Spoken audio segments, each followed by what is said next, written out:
Can you give our choir and band another round of applause for what a great way to begin our day of service on today.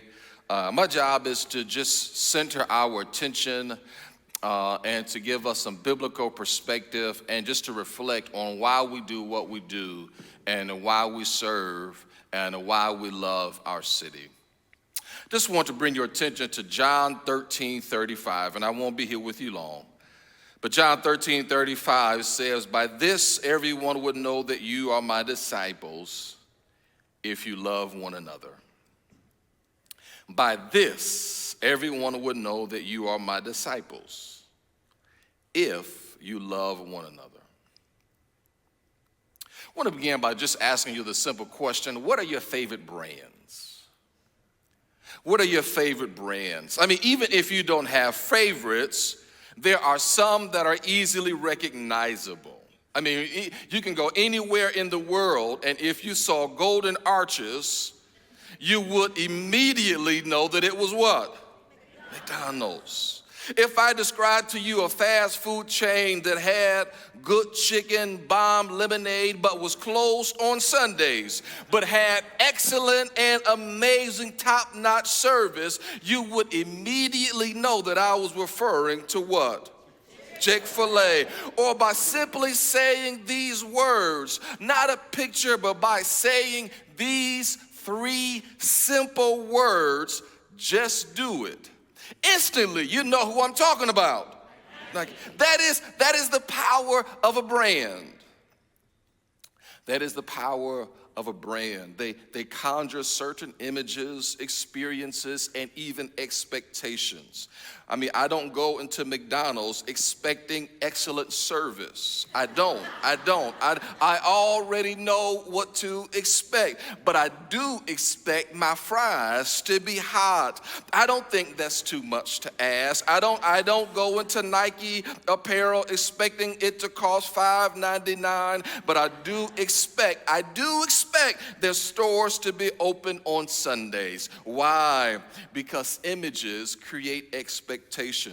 And without articulating the principle, we are unconsciously anticipating our lived experience to align with the stated brand. In fact, companies know this.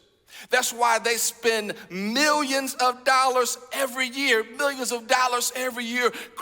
the culture, crafting the values and experiences associated with their brand, because it matters, because they know that each of us make decisions every day of our lives based on particular brands and expectations. It determines where we shop, the food we buy, the clothes we purchase, the hotels and the airlines we choose that carry us to our phones, the car companies, the schools, the restaurants, the medical care, the homes, the neighborhood, the shoes, the beverage of choice, and even the church we attend. All comes with certain brands, with certain unspoken expectations. And Jesus understood this importance.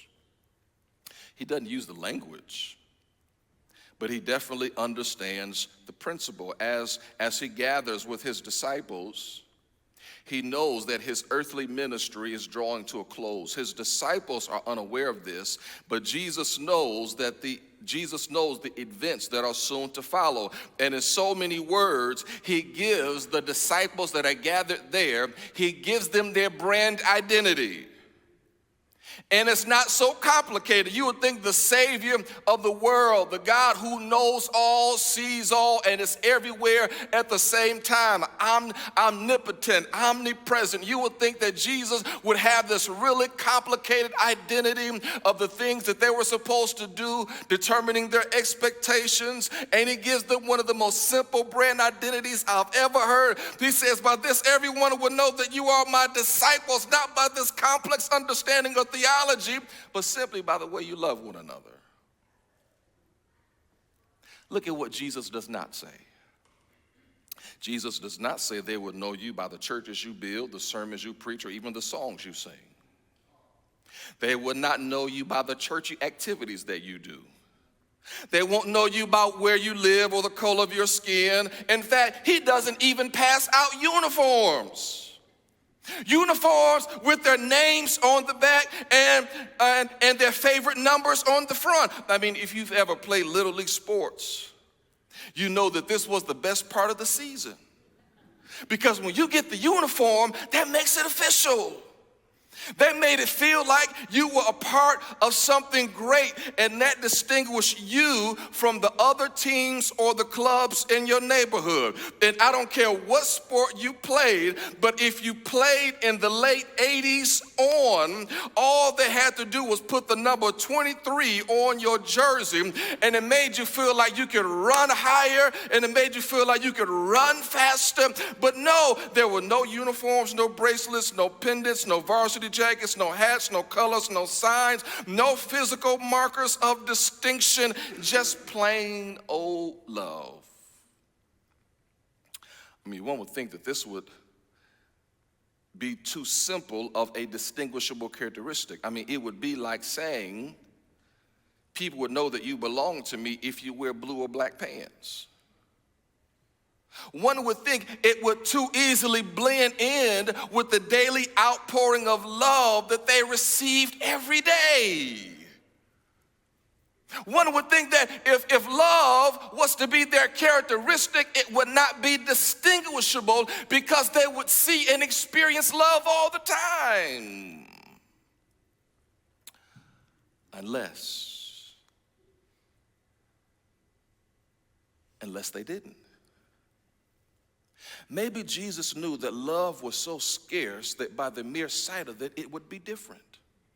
It would make them different. Maybe Jesus was on to something. Maybe Jesus is a brand genius. Maybe Jesus knew that the outward displays of love by his disciples would stand out in a culture where people really didn't see it lived out on a regular basis. And the sight of it would make them different. The sight of it would make them different as opposed to all of the other cultural expectations in their community. In one sentence, Jesus creates the brand and the expectation. And in one sentence, Jesus is creating what people can expect from his people who claim to follow him. Love was supposed to be their defining characteristic. Not how we preach about it, how we sing about it, or even what we believe about it, but how we show it and how we live it. But if it's true, it comes with some responsibilities. With it comes some expectations. Because the people in our community, the people in the world would make decisions based on their expectations with certain brands. And if we, the church, don't live up to the expectations, people will start to lose trust in the brand. If the fries at McDonald's lose their flavor, if the people at Chick-fil-A are mean, or the apparels at Nike start to unravel or fall apart, people will no longer trust the brand. While no brand is built in a day, it sure can fall apart quickly. It falls apart when people encounter us and they don't see love.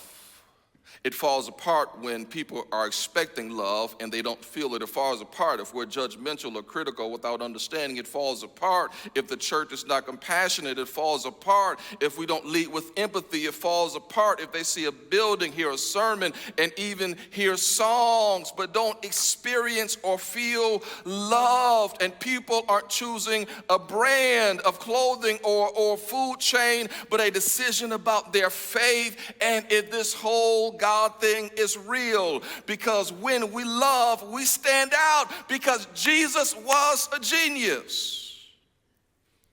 Jesus gave us something that 2,000 years later would still be a defining characteristic. Something that would be memorable, something where when seen and experienced, people would immediately know that there was something different about those who claim to follow Jesus Christ. And I think right now our world could use a little love. I think right now our community could just use a little love. I think people need to be reminded that love still exists. And you would think that of all the places, love would still not be a distinguishable characteristic, like wearing blue or black pants. But 2,000 years later, people still don't feel an outpouring of love every day in their lives. Jesus was a genius because he gave us the defining characteristic. And you get to help people experience a faith and a God that still cares about what goes on in their lives and the lives of everyday people. I mean, you've got the t-shirt, you've got the jersey, you've got the assignment, you've got the place, and yet people would know that we belong to something so much bigger than ourselves, not by the t-shirts that we wear, not by the claims of denominational affiliation, not by where we live, not by where we work, not just by the church that you belong to, but by the defining characteristic of love that we have an opportunity to display in the communities and the work that we do. How will people know that we belong to Jesus Christ?